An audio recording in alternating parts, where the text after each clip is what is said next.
Hi everyone, কেমন আছেন সবাই? আশা করি সবাই অনেক ভালো আছেন। সো আজকে আমরা যাচ্ছি মিরপুরে, কারণ হচ্ছে আমার ফ্রেন্ড মালিহার বেবির বার্থডেতে। অ্যান্ড আমরা উবারেই যেতে পারতাম, বাট আহিয়াদের বায়না ছিল যে ও মেট্রো রেলে করে যাবে, কারণ ওর মেট্রো রেলে চড়তে খুব ভালো লাগে। সো ওর বায়না রাখতে আমাদের মেট্রো রেলে আজকে আসা। অ্যান্ড এত বেশি গরম বাহিরে যে আসলে মেট্রো রেলের স্টেশনে দাঁড়িয়ে থাকাটা খুব বিরক্তিকর লাগছিল। এবং ঢুকেই আমরা ২টা সিট পেয়ে যাই, কারণ ২ জন ভদ্রলোক আমাদেরকে সিট দিয়ে দেয় এবং তারা দাঁড়িয়ে পড়ে, যেটা খুবই ভালো লাগলো আমার, কারণ এখনও তাহলে ভালো মানুষ আছে আমাদের দেশে। তো যাই হোক, আমার হাসব্যান্ড দাঁড়িয়েই ছিল, কারণ সিট অনেক বেশি মানুষের গ্যাদারিং ছিল। তো আহিয়াত খুব এনজয় করে, ওর কাছে মেট্রো রেল মানে হচ্ছে একটা রাইডের মতো। তো ওকে প্রায়ই আমরা এরকম করি, আমি আর ওর বাবা, যে একটু মেট্রো রেলে স্টেশনে, এক স্টেশন মানে আগারগাঁ স্টেশনে উঠে দেন হচ্ছে আমরা দিয়াবাড়ি বা মতিঝিল স্টেশন পর্যন্ত যাই ওকে জাস্ট ঘোরানোর জন্য, কারণ ওর খুব ভালো লাগে। আর যেহেতু আহিয়াদের দাদু বাড়ি হচ্ছে দিনাজপুর, সো আমাদের ওইখানটায় হচ্ছে বেশিরভাগই ট্রেনে যাওয়া হয়। আর ট্রেন জার্নিটা আমার নিজেরও খুব পছন্দ এবং আমার বেবিরও খুব পছন্দ। সো আমরা অলমোস্ট ১১ নম্বর স্টেশনে চলে আসছি, কারণ আমরা ১১ নম্বর স্টেশনেই নামবো। বাট আহিয়াতকে আমি যখন বলছিলাম যে আমরা কিন্তু একটু পরে নেমে যাব, বাট ও আমার দিকে তাকিয়ে বলে যে কেন মা, আমরা কেন নামবো, আমরা আরেকটু থাকি।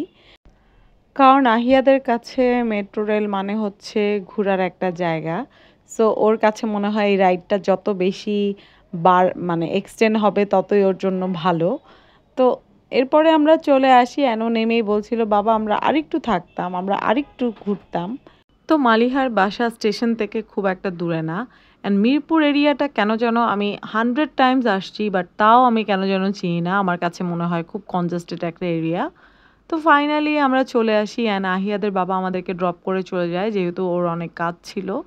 অ্যান্ড আমরা এসেই হচ্ছে খাওয়া দাওয়ার পার্টটা শেষ করে ফেলি, কারণ হচ্ছে সবাই খেয়ে ফেলছে, আমিই ছিলাম লেট লতিফ। অ্যান্ড আমাদের যে বার্থডে গার্ল, তাকে আমরা খাওয়ায় দাওয়ায় রেডি করাচ্ছিলাম, কারণ একটু পরে ওর জ্বালাতনটা শুরু হয়ে যাবে। অ্যান্ড আমাদের গ্রুপের বেস্ট ফটোগ্রাফার হচ্ছে আমাদের বেস্টি আতকিয়া নাবিয়া রহমান, যার ফটোগ্রাফি আমরা সবাই অনেক লাইক করি। আর আমাদের সব সুন্দর সুন্দর ছবি ওরই তোলা। অ্যান্ড সেদিন এতটাই গরম ছিল যে আমরা অন্য কোনো রুমে যে বসবো সেটার কোনোই অবস্থা ছিল না, আমরা এসি রুমের মধ্যেই আসলেই ছিলাম।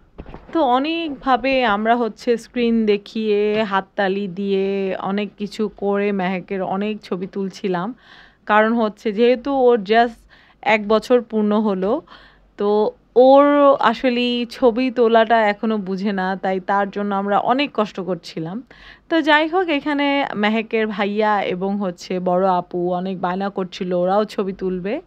তো ফাইনালি আমাদের প্রিন্সেসকে আমরা বসিয়ে ফেলি এবং সে তার কেক ধরার জন্য পাগল হয়ে যায়।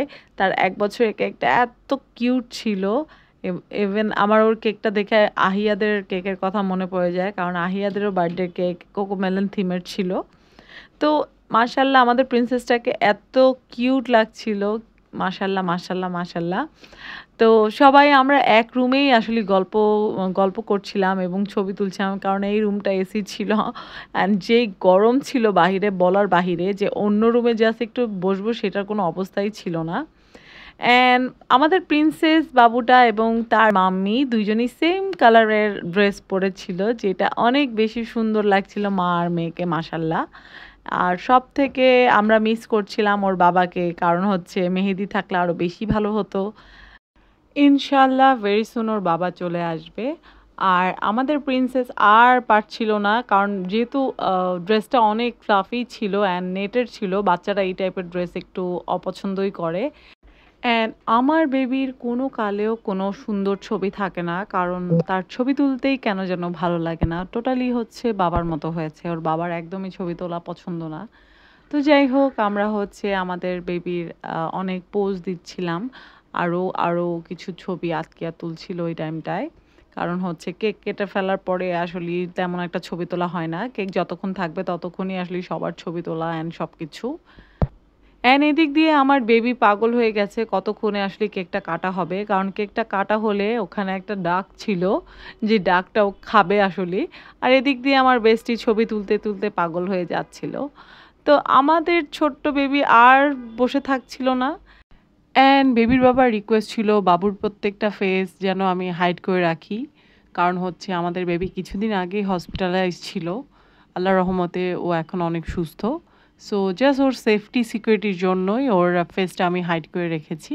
অ্যান্ড সবাই ওর জন্য অনেক অনেক দোয়া করবেন এবং ও যেন অনেক বড় হয়, অনেক ভালো একজন মানুষ হয়, এটাই শুভকামনা ওর জন্য। অ্যান্ড আমার ছোট্ট সোনামণি আহিয়াত অনেক হ্যাপি ছিল ওর ছোট বোনের বার্থডের জন্য। আর ফাইনালি আমি আমার বেবির কিছু ভিডিও তুলতে পেরেছি, কারণ হচ্ছে ও একদমই আমি কোনোভাবেই ওকে পাচ্ছিলাম না। আর আমার বেস্ট ফ্রেন্ড সবার ভিডিও ছবি তুলতে তুলতে টায়ার্ড হয়ে যাচ্ছে।